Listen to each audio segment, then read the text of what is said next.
Okay, this is another thought going off of the last video that I made talking about the dating situation between men and women in the modern era. So, Gen Z men statistically are drinking a lot less. That's something that they're starting to see. Think about this.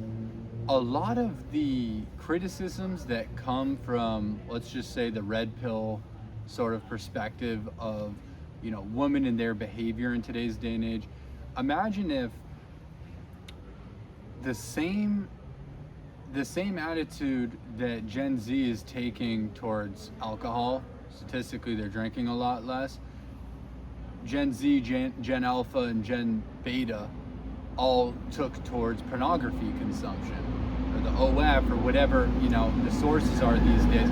The only thing that props that up is the consumption of it. And so who are the consumers? It's not the woman.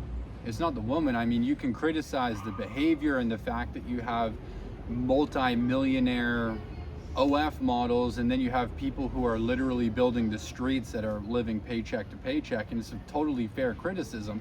But who's funding those women? It's men, and sometimes it's the men that are laying the street. So that's sort of the paradox in it. And this is just my personal take, I really think that the younger generations are where the hope lies.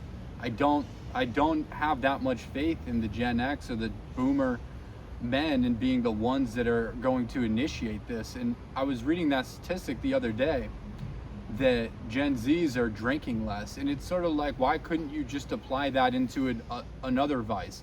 And so I think it's very possible that we see Gen Alpha, I believe, is the next generation, then Gen Beta is the one after that.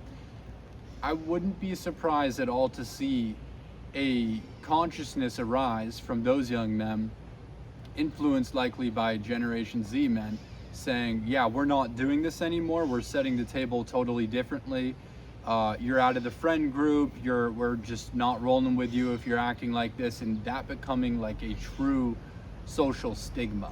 And that's really the only way that there's going to be any sort of revolution. If you think about, the women's rights movements or different movements that have happened throughout history, is it such a reach to say that there could be a male youth movement where we say, look, this is corroding the opportunity to have a chance at a wholesome life and develop a family, have a home and a kids, because the social fabric has deteriorated to such a point that this just isn't working anymore.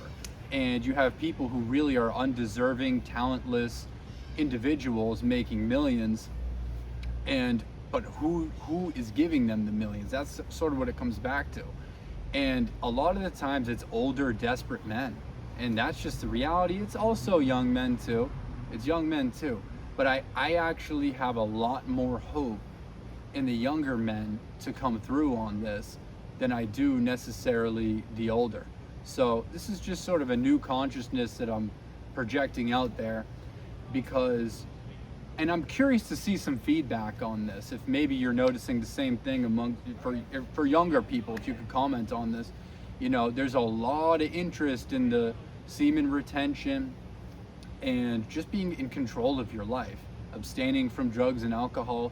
It's actually becoming more and more prevalent in the youth, which I think is just an emerging consciousness, really. So that's exciting to see.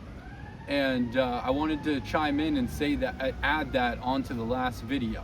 So let me know your thoughts on this, and I'll see you in the next video, guys. Peace be with you.